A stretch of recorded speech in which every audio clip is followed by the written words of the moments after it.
हरे कृष्णा। आज का हमारा सत्संग भगवत गीता के दूसरे अध्याय का 55वां श्लोक। भगवान कृष्ण कह रहे हैं कि जब मनुष्य अपने मनोधर्म से उत्पन्न होने वाली इंद्रिय तृप्ति की समस्त कामनाओं का परित्याग कर देता है और इस तरह से विशुद्ध हुआ उसका मन आत्मा में संतोष प्राप्त करता है, वह विशुद्ध दिव्य चेतना को स्थित प्रज्ञ कहा जाता है। तो भक्तगणों, इसी श्लोक पर आज की सत्संग होगी। इस श्लोक में 3 बातें हैं।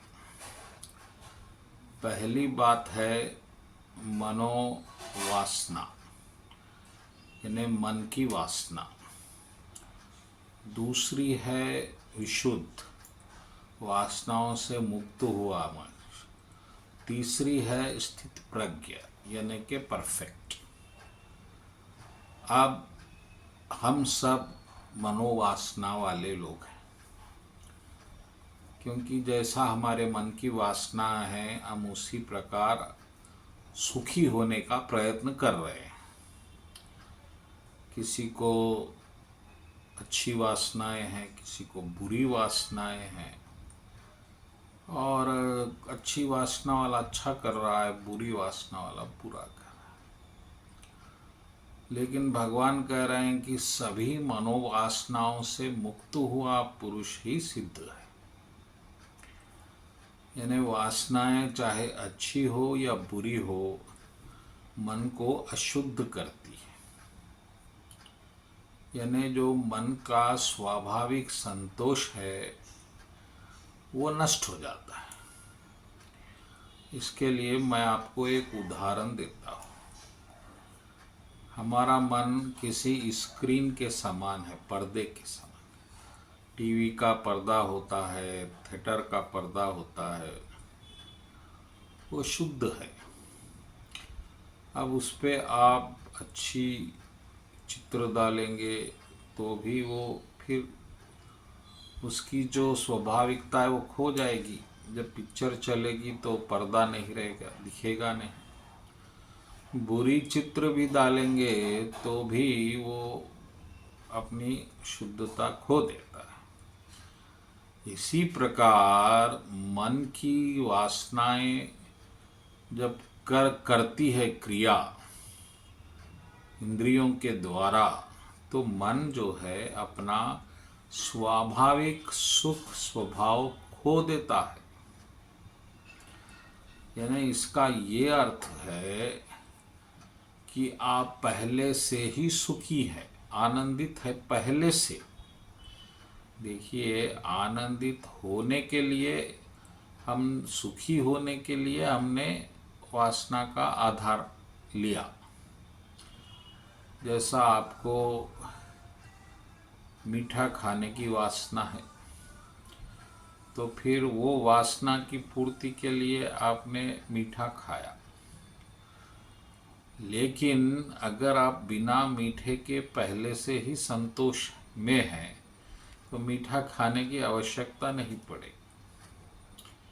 आपने स्त्री का सहारा लिया इसलिए कि स्त्री से आपको सुख मिलेगा, लेकिन बिना स्त्री के ही आप पहले से ही आनंदित हैं, तो फिर स्त्री की आवश्यकता नहीं रही। तो आपका मन जो है, क्योंकि वो वासनाओं के संपर्क में आया है, वो प्यासा हो गया।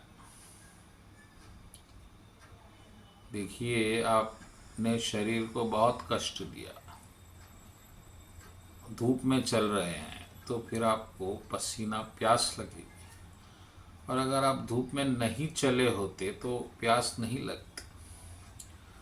तो इसी तरह जब आपने विषय वस्तुओं के ध्यान के द्वारा मन को कष्ट दिया, तो ये वस्तुएं आपकी वासना बन गई।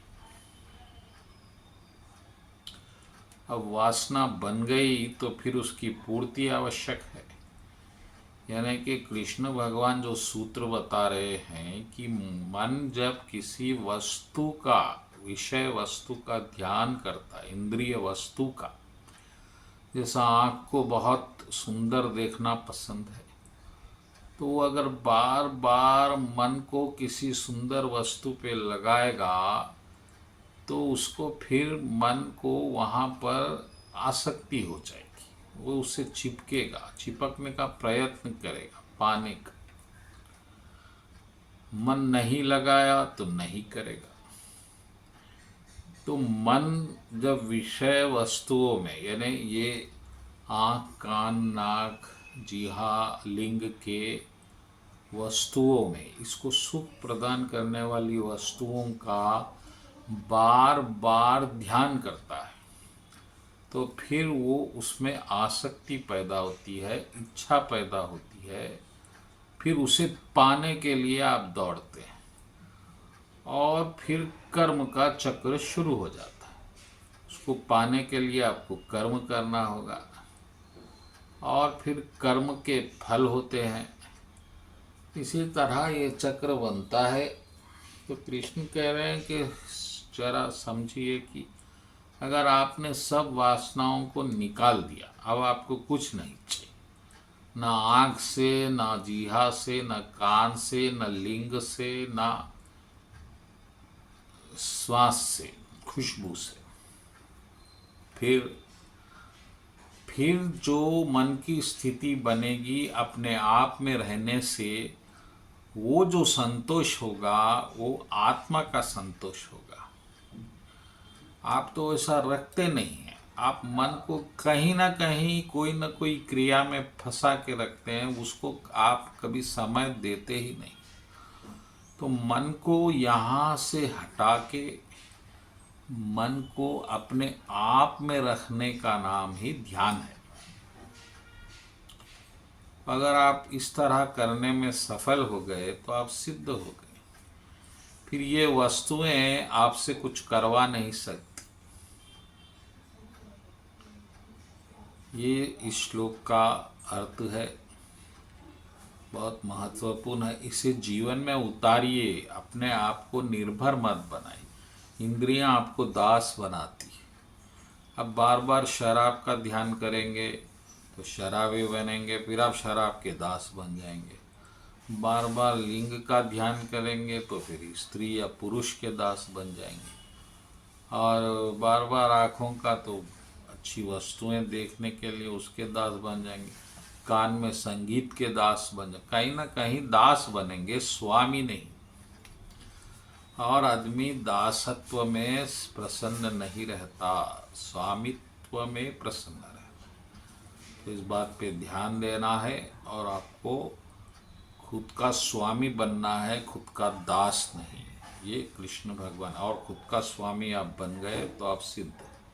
बोलो कृष्ण कन्हैया लाल जी की जय।